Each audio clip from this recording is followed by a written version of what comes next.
I appreciate the interest in this press conference. I appreciate your focus on this. Policing and criminal justice are two of the biggest issues being discussed in our country right now. I want everyone in Michigan to know we're listening and we definitely hear you. And I want our men and women in uniform to know we see everything you've been through, and we want you to know you have our support. We all share the same goal: peace of mind when it comes to safety in our community. The problem comes when this issue is misunderstood and politicized by activists and politicians regurgitating talking points and manipulating passions for their own gain. It is well past time we move past that and listen to the people back home who rely on strong police protection and the officers on the ground who are working through these issues every day.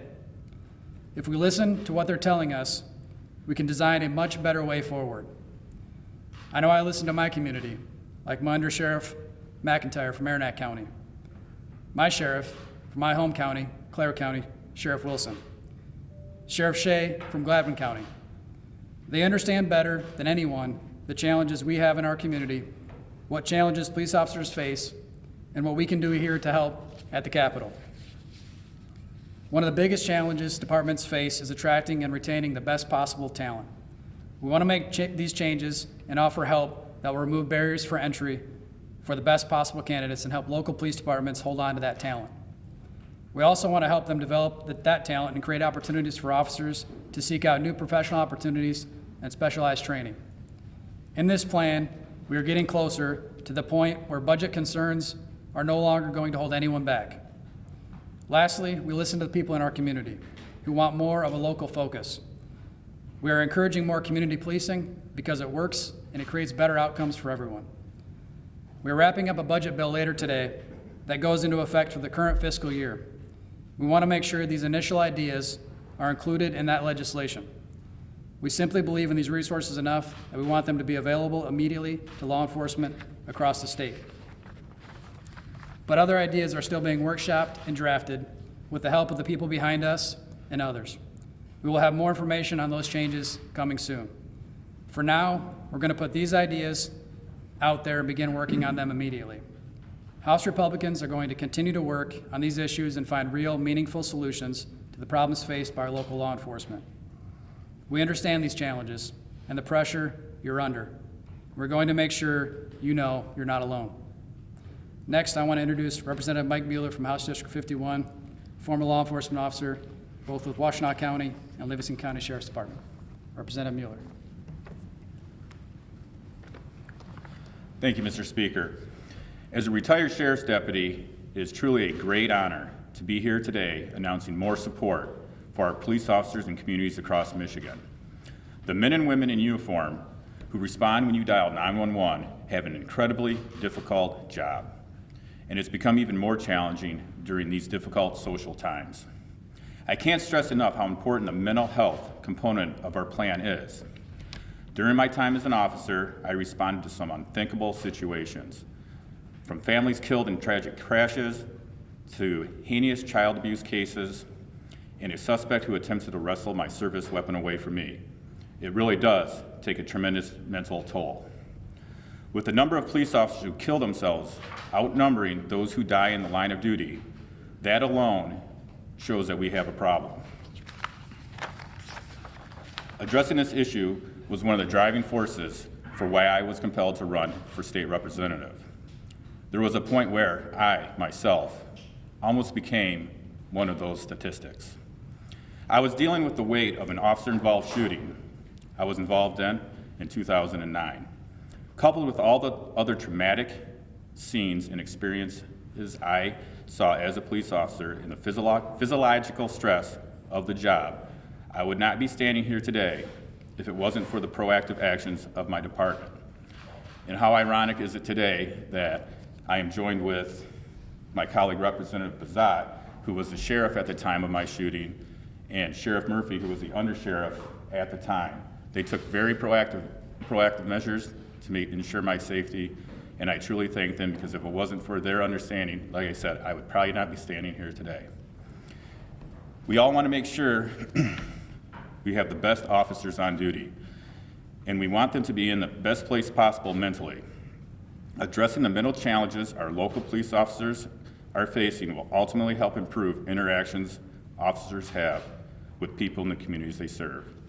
And with that, I would like to turn it over to my colleague, Representative Zad.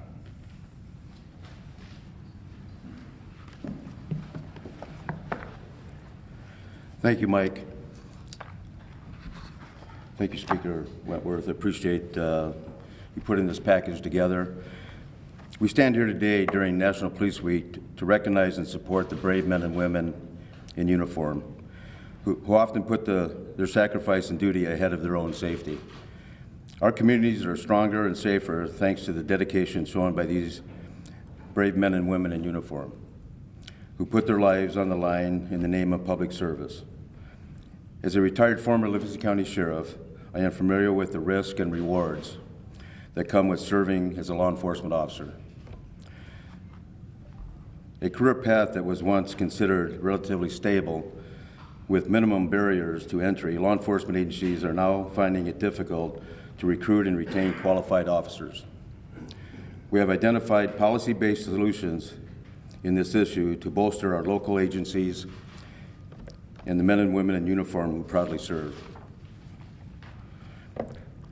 In their continued search of more qualified officers, we owe it to those who protect us to bolster public safety through better and stronger support with both financial means and expanded programs.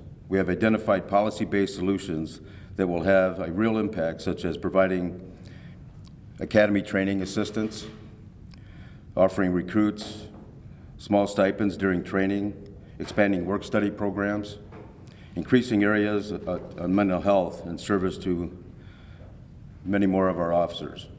Michigan has made criminal justice reform a policy focal point in recent years, and it is time to turn that focus to the improvement of public safety by investing in programs that help retention and training of officers. This is a job that is often thankless. Even more today, our community agencies don't need to be defunded, they need to be better funded. These policies will provide the necessary resources for rebuilding much needed trust between police officers and the communities they serve for generations to come, and I am proud to stand here with my colleagues in support of these measures. I'd like to now introduce T.C. Clements, a fellow representative who spent most of his career in Florida as a law enforcement officer and then also in Maine. T.C.? Thank you, Bob, and thank you to Speaker Wentworth for leading the charge on this. I think as you look at myself and my colleagues standing here today, there's absolutely zero question that we stand both proudly and supportive of the men and women who protect us 24 hours a day, 365 days a year. And while it is a distinct honor to stand here today as an elected state representative, I actually want to rewind the clock to a former version of myself. I can remember vividly sitting in either the briefing room or in my patrol car, reading legislative updates and judiciary updates, and thinking to myself, do they have any clue what I do for a living? These neither affect me or help me. And it created a well of frustration that there was a disconnect. Fast forward in life, I had the opportunity to run and to represent my neighbors in the 56th district, and I do it with a lot of pride and a lot of honor. To be able to cast votes for my neighbors is probably one of the most humbling experiences of my life. But equal to that is standing here today, being able to proudly say that I'm joined with my caucus, my fellow law enforcement colleagues, and all those who've joined us this morning to let the men and women who are working know that we have your back. This bill is going to fortify, it's going to offer resources, and it's going to provide opportunities to strengthen a very noble and honorable profession. Thank you for the work you do. Thank you for defending those. Thank you for holding the line. And look forward to continuing details coming out as we continue to be excited about this. Next up, I'd like to introduce Representative Ryan Berman. Thank you. I'm Representative Ryan Berman from Oakland County. I have an extensive experience and background in law and law enforcement, unlike my colleagues here today. we're not just politicians spouting off talking points.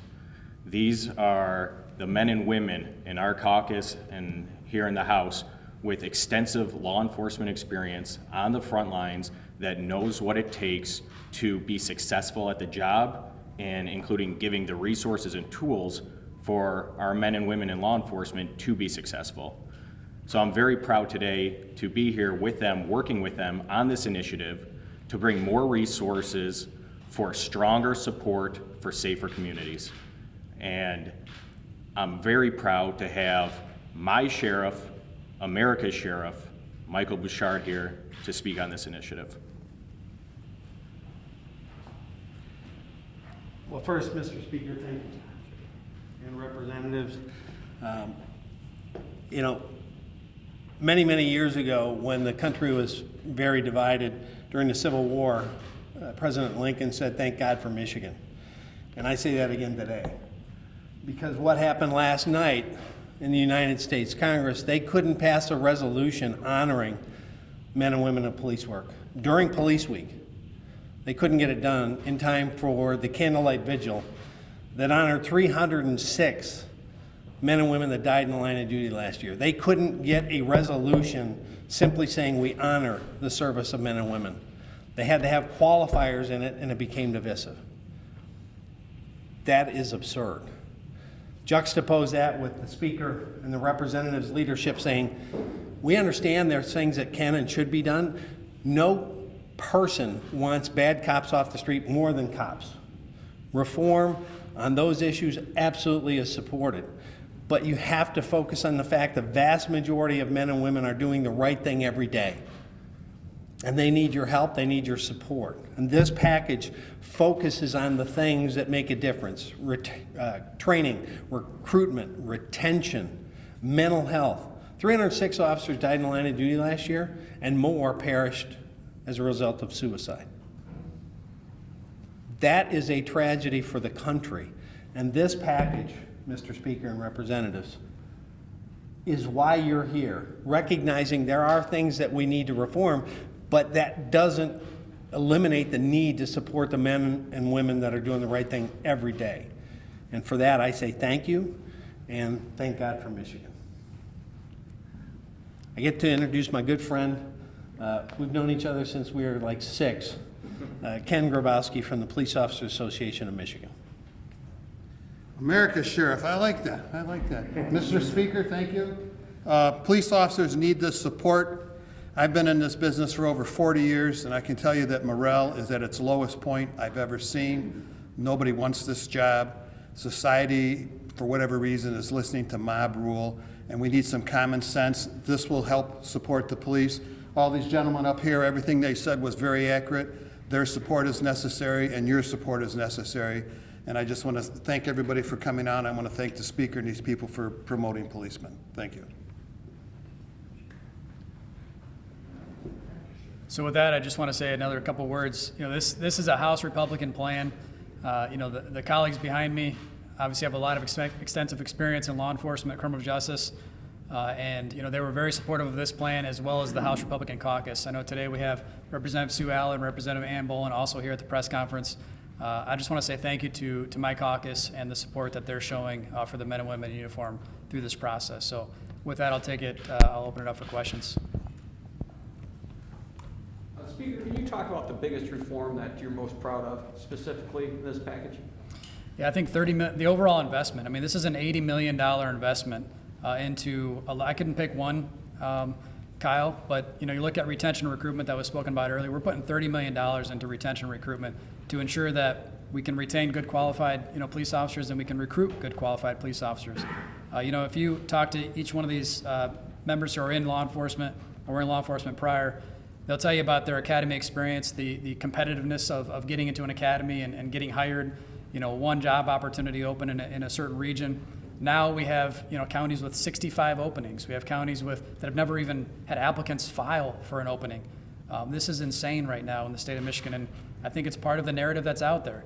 This profession has been beaten down in the media and by politicians. And House Republicans are saying, look, this is where we're going to support you. We're going to support you in retention, recruitment, mental health. I'm really proud about all those efforts. It's a big investment. It's our initial investment. We're going to continue this process of digging into what the root causes are that these departments and agencies are facing right now in our state. This is for any of the sheriffs or if anybody in general numbers. How short are you personnel? And is it an issue of like early retirement, people just leaving the field, or young people not? I can speak for our agency. We're down 75 people. It's incredibly challenging to recruit people.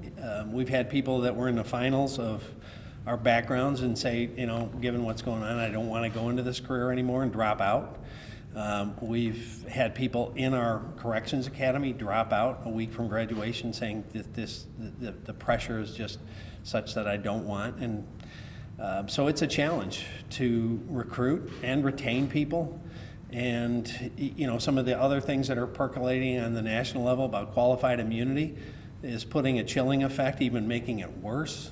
They're incentivizing people to leave and retire, so they're leaving in droves and they're not coming in droves. It's a big problem. And it's going to affect all of the country in terms of ability to respond to critical emergencies.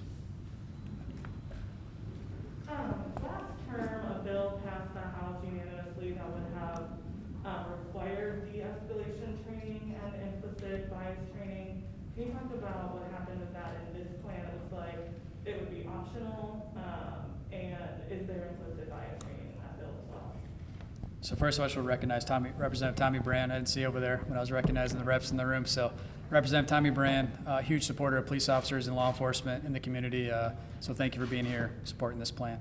You know, to answer your question, this is focusing on supporting, you know, any type of training that law enforcement officers want to go to, whatever the sheriff and the chiefs want their departments feel like they need to increase training in. We want to provide those resources so they can have those options for that specialized training. You know, training dollars are sparse, if any, across the state, and we want to make sure that there's options out there for them to send their men and women through any type of training they want. I saw your hand up first, Jonathan. Speaker, will you consider any other reforms, for instance, that Governor Whitmer proposed last year? She, for instance, proposed a legislation to ban chokeholds, to limit the use of no-knock warrants, or to require duty to intervene policies. Are any of those sort of reforms on the table for you, or are you ruling those out? So we are focused solely right now on supporting our men and women in uniform. So we're going to focus on the needs that we're hearing from our communities and the people behind me, which, as I said earlier, mental health, recruitment, retention, and changing the narrative in our state. We want people to know that the House Republicans in the state of Michigan have your back if you wear a uniform in this state. We're going to ensure you have the resources you need to do the job effectively, and also as communities, make sure that you have the ability to retain good quality officers and recruit. And that, like you said before, the sheriff said before, you know, there's a lot of narrative out there where the profession's been beaten down. People are throwing their hands up saying, you know, I'm out, I don't want to deal with this. And this is part of helping change that narrative. We have a long way to go. This is the first step. Now, I'm assuming that when you're dealing with rural police departments and urban ones, Detroit, northern Michigan, the policing is done differently. Are they seeing the same issues both in the rural departments compared to the metro departments, where the same reasons people are choosing not to join up or are choosing to leave? Yeah, I mean, I won't speak for the sheriffs. If anyone steps in, that's fine. I think it is similar problems. You know, when you're trying to recruit quality police officers and you have an opening and nobody's applying for it, that's a problem. That's happening across the state, whether it's rural or urban. Some places are at full, they're full, shop right now. But it's not to say they're going to have some retirements here in the near future. And what does it look like to recruit more people into the profession? So I think there's similar issues. Obviously, the policing is different in different parts of our state. But I'll let, if any sheriff or anybody wants to comment on that. I'd say it's similar issues. City was funding targeted the hiring of officers of color. I know that's been a challenge at the state police level anyways, and in some departments. Right, so we are improving. I mean, the recruitment and retention, $30 million into that pot of money, so they can use that money to help recruit qualified candidates. A lot of this a lot of the issues for somebody who wants to get into law enforcement are the barriers to entry. You know, $7,000 to $20,000 for an academy, and you know these departments and agencies don't have the money to send somebody through the academy to pay for it. So therefore, that person is it's up to them to sponsor themselves through an academy, to pay their way through it, to pay their bills while they're in it, and that's not attractive to some people in a lot of our communities across our state. They can't afford to do it themselves, so they're stuck with that barrier. And that $30 million to help people get over that barrier, provide some stipends while they're going to the academy, getting paid so that they can pay their bills, so we can get good quality people across our state into law enforcement. I think that will help, you know, all different races and you know, socioeconomic statuses across our state to get into law enforcement and get over those barriers to entry. Does any of this funding apply to the state police? Not currently. I've got one from online from Dave Eggert from the Associated Press asked if we could specify how $30 million for recruitment and retention would be used to boost pay overall or signing bonuses, and do we anticipate needing to appropriate this amount on an annual basis, or is this just a one-time investment? So we're looking at continued investment, and you know, yes to all the above: signing bonuses, stipends for housing. You know, it's a whole incentive package to remove the barriers that people face when they're looking at a career in law enforcement. Are you using stimulus money here, or is this general fund? I don't remember seeing this in the budget you all kicked out yesterday. So this will be in the budget today. Oh, okay. Is it federal money? There is some federal money. Okay. It'll be in the supplemental then? Correct. I mean, this is from the sheriff. Sheriff Bouchard mentioned yesterday Congress couldn't come to a decision on a resolution. It's police work and support has become such a political football. Is that frustrating? Does it become difficult to pass something like this when there are such two sides to this issue? I mean the rhetoric that's out there is what is hurting this profession. I mean, rhetoric from politicians, it needs to stop. And this plan is something I think we can all agree on. If you can find issues with this plan, please bring them to me, because this is a plan that everybody should be able to agree on. We all agree on a common goal of safer communities. This plan supports getting more officers on the street, better qualified police officers, and retaining those that are on the job right now. So it's the rhetoric, absolutely. It doesn't make this harder to pass because we're focusing on what matters and not going into the political football that you talk about. And I can tell you that in the state of Michigan, obviously, federally it's different on the congressional level. This is a House Republican plan that we're going to get done. How directly is this a response to the defund the police movement we saw last year? I mean, I think that's what we're talking about with the hateful rhetoric that's being spewed out by politicians and people across the country. That's what's beating this profession down, and that's why we're focusing on something that we can all agree upon, which is ensuring that these agencies and departments have the tools and resources they need to recruit, retain, and make sure that the officers are getting help that they need through mental health and other avenues, specialized training, and putting our money where our mouth is. Speaker, as part of the training, is there any racial sensitivity piece of that, like similar to like the Ronnie Peterson bill you guys passed last year in regards to that? In this funding? In what you're talking about, yeah. I mean, it gives the agencies and departments the autonomy to use these dollars where they feel the training is needed in their communities for their local law enforcement officers. Do you feel like this package is enough money, or is this just what you guys are able to do right now to get the ball rolling? So this is definitely a get the ball rolling plan. I'm looking at further investments. I know there's a lot of representatives here that have other ideas that we want to incorporate. And so we're going to continue to go down this road of supporting our police, making sure they understand we have their back, and that we're going to continue this investment as we go forward, not just in the budget, but also in legislative changes as well.